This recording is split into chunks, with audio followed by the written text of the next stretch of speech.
আমার স্ত্রী ছোটবেলায় কিশোরী বয়সে জামাই বউ খেলতে গিয়ে 3 বার কবুল বলে বিয়ে করেছে ছোট বয়সের ছেলে মেয়েদের সামনে। সেই বিয়ে কি হয়েছেন পশ্চিম দিকে পা দিয়ে ঘুমানোর পারে কোনো নিষেধ আছে কিনা আশা করি উত্তর দিবে। সোহাগ ব্যবহারের সঠিক নিয়ম হচ্ছে মৃত্যুর পর যে মুর্দাকে জায়গায় গোসল করানো হয়, অনেকে দেখি সেই জায়গায় মোমবাতি জ্বালিয়ে রাখে, এটা কতটুকু যায়? নিজ ভাইয়ের সামনে মাথার চুল প্রদর্শন করা যাবে কিনা? রাস্তায় ও ফুটপাতে যারা ব্যবসা করে তাদের আয় কি বৈধ হবে? আমি একজন বিবাহিত নারী, একসময় প্রচুর আমল করতাম, আমার মুখ থেকে ইমান বিরোধী কথা বের হয়ে গেছে। প্রায় 1.5 বছর থেকে আমার মাথায় আল্লাহ সম্পর্কে ইচ্ছাকৃত শিরকি চিন্তা আসে, মনে হয় আমার বিবাহ বিচ্ছেদ হয়ে গেছে। আমি এখন কি? কর্মস্থল থেকে বাড়ি যেতে প্রায় 400 কিলোমিটার যেতে হয়, নামাজ পড়তে পারি না, এতে করণীয় কি? চলুন তাহলে আমরা আর দেরি না করে আপনাদের যে সমস্ত প্রশ্ন আমাদের কাছে এসে পৌঁছেছে ইতিমধ্যে আমরা সেগুলোর উত্তরের পালায় প্রবেশ করি। লাবিব আহমদ আপনি লিখেছেন 1 মাস রোজা রাখবো বলে মানত করেছি, এখন তা কি এক নাগাড়ে রাখতে হবে নাকি মাঝখানে গ্যাপ দিয়ে 30 দিনে রাখলেই হবে? ভাই লাবিব, 1 মাসের রোজা রাখার যদি মানত করে থাকেন তাহলে সে 1 মাসই লাগাতার আপনাকে রোজা রাখতে হবে, মাঝখানে গ্যাপ দিলে তার সে মানত পুরা হবে না। মৃন্ময়ী চৌধুরী আপনি লিখেছেন মেসে থাকি, আমার রুমমেট বাসায় যাওয়াতে একা থাকি, রাতের বেলা ভয়ঙ্কর স্বপ্ন দেখি, এক্ষেত্রে আমার করণীয় কি? অনেক সময় একাকী থাকলে দুষ্ট জিনের উপদ্রব থাকে নানাভাবে, তো এটার জন্য সকাল সন্ধ্যা দোয়াগুলো পড়বেন, শোয়ার সময় 3 কুল পড়ে হাতে ফু দিয়ে পুরো শরীর মুছে তারপরে আয়াতুল কুরসি পড়ে অন্যান্য মাসনুন যে আমলগুলো আছে সেগুলো করে তারপর ঘুমোতে যাবেন। এর মাধ্যমে আশা করা যায় আল্লাহ তাআলা আপনাকে হেফাজত রাখবেন। সুমা আক্তার আপনি লিখেছেন আমি নামাজ পড়তে বসলে কিছু মনে থাকে না, এলোমেলো হয়ে যায়, এর জন্য করণীয় কি? বোন সুমা, আপনি নামাজ পড়তে বসলে আপনার নামাজ পড়তে দাঁড়ালে যদি ভুলে যান তাহলে সেক্ষেত্রে এই ভুলে যাওয়াটা হতে পারে আপনার নামাজের প্রতি মনোযোগ কম থাকবার কারণে, আবার হতে পারে যে এটা আপনার সব সময় সব কিছুতেই হয়, শুধু নামাজ বলে নয়।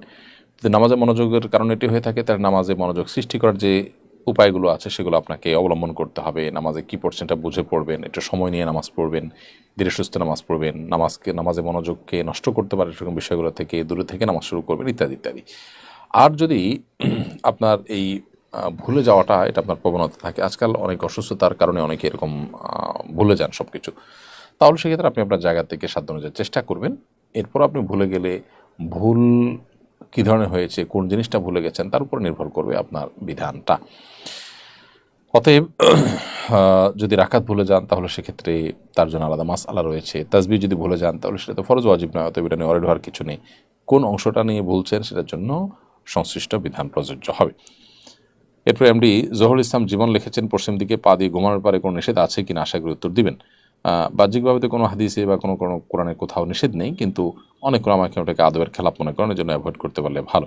মুশফিকুর রহমান সাজ্জাদ লিখেছেন মেসওয়াক ব্যবহারের সঠিক নিয়ম কি? মেসওয়াক আপনি ডান হাতে ধরে ডান দিকে আগে, এরপরে বাম দিকে আপনি ঘষবেন। ঘষার ক্ষেত্রে উপর নিচ বা পাশাপাশি দুই রকমই ঘষার সুযোগ রয়েছে। এমনি মোশাররফ লিখেছেন মৃত্যুর পর যে মুর্দাকে জায়গায় গোসল করানো হয়, অনেকে দেখি সেই জায়গায় মোমবাতি জ্বালিয়ে রাখে, এটা কতটুকু যায়? সম্পূর্ণ ভুল এবং কুসংস্কার জন্য একটি কাজ। মনে করা হয় যে মুর্দাকে যেখানে গোসল করা হয় সেখানে তার আত্মা ফিরে আসে, সেজন্য সেখানে মোমবাতি জ্বালানো হয়, এটা ভুলভাল কাজ। এরকম কোনো বিশ্বাস স্থাপন করাও ধারণ করাও জায়েজ নেই আমাদের জন্য। খাদিজা আপনি লিখেছেন এই আইডি থেকে নিজ ভাইয়ের সামনে মাথার চুল প্রদর্শন করা যাবে কিনা? আপনার আপন ভাইয়ের সামনে যদি আপনি মাথার চুল প্রদর্শন করেন অসুবিধা নেই, সেটা পর্দার খেলাফ হবে না। ফজলুল হক লিখেছেন রাস্তায় ও ফুটপাতে যারা ব্যবসা করে তাদের আয় কি বৈধ হবে? রাস্তা এবং ফুটপাতে যারা ব্যবসা করছেন তাদের আয় উপার্জন এটা মৌলিকভাবে হারাম হবে না, কিন্তু রাস্তা দখল করে ব্যবসা করছেন সেটা একটা অন্যায় কাজ করছেন, গুনাহের কাজ করছেন, শরীয়তের দৃষ্টিকোণ থেকে একটা খারাপ কাজ করছেন। নবী সাল্লাল্লাহু আলাইহি ওয়াসাল্লাম বলেছেন যে ইয়াকুমুল জুলুস আলা তারিক, তোমার রাস্তায় বসবে না, রাস্তা দখল করবে না, তো সেই কাজটি আপনি করছেন, পথচারীদের অধিকার নষ্ট করছেন, গুনাহ হবে। কিন্তু সেখানে দাঁড়িয়ে ব্যবসা করার কারণে আপনার টোটাল ব্যবসাটা হারাম হয়ে যাবে না, তবে পদ্ধতিটা হারাম পদ্ধতিতে বা গুনাহের পদ্ধতিতে আপনি ব্যবসাটি করছেন। আর যদি রাস্তা বা ফুটপাতে দাঁড়ানোর জন্য পারমিশন থাকে, অনেক জায়গাতে দেখা যায় যে আপনার যে স্ট্রিট ফুড ইত্যাদির জন্য স্থানীয় সরকার, স্থানীয় প্রশাসন থেকে অনুমোদন থাকে এবং পাবলিকের চলাচলে কোনো ব্যাঘাত সৃষ্টি হয় না, সেরকম যদি হয় তাহলে সেটা জায়েজ হতে পারে। সে ব্যবসার তো হালাল, সে সাথে কাজটাও জায়েজ হবে। সিফাত জাহান আপনি লিখেছেন, আমি একজন বিবাহিত নারী, একসময় প্রচুর আমল করতাম, আমার মুখ থেকে ইমান বিরোধী কথা বের হয়ে গেছে। প্রায় 1.5 বছর থেকে আমার মাথায় আল্লাহ সম্পর্কে ইচ্ছাকৃত শিরকি চিন্তা আসে। মনে হয় আমার বিবাহ বিচ্ছেদ হয়ে গেছে, আমি এখন কি করব? চিন্তা আসছে মনে, জাস্ট এটুকু যদি হয়, আপনি যদি নিজে সেটার জন্য আলাদা কোনো কসরত না করেন এবং সেটার জন্য আপনার বিশেষ কোনো প্রকার ইচ্ছাকৃতভাবে কোনো বাজে চিন্তা আপনার মধ্যে না আসে, তাহলে সেক্ষেত্রে সেটা আপনার জন্য হারাম, সেটার কারণে আপনার ইমান নষ্ট হবে না এবং বিবাহ সম্পর্ক নষ্ট হবে না। অনেক সময় এ ধরনের মনের মধ্যে বাজে চিন্তা শয়তান আমাদের মধ্যে প্রবেশ করায়, আমাদের মধ্যে পুশ করে। তো এগুলোর কারণে খুব বেশি অরিড হওয়া, অতিরিক্ত চিন্তা করা এবং নার্ভাস হওয়ার কোনো কারণ নেই। বিষয়গুলোকে শয়তানি হিসাবে দেখতে হবে এবং আল্লাহর কাছে পানা চাইতে হবে। আউযুবিল্লাহি মিনাশ শাইতানির রাজিম বেশি পাঠ করবেন এবং আউযু বিকালিমাতিল্লাহি তাম্মাতি মিন শাররি মা খালাক বেশি বেশি করে পাঠ করবেন। ইনশাআল্লাহ আল্লাহ তাআলা হেফাজতে রাখবেন।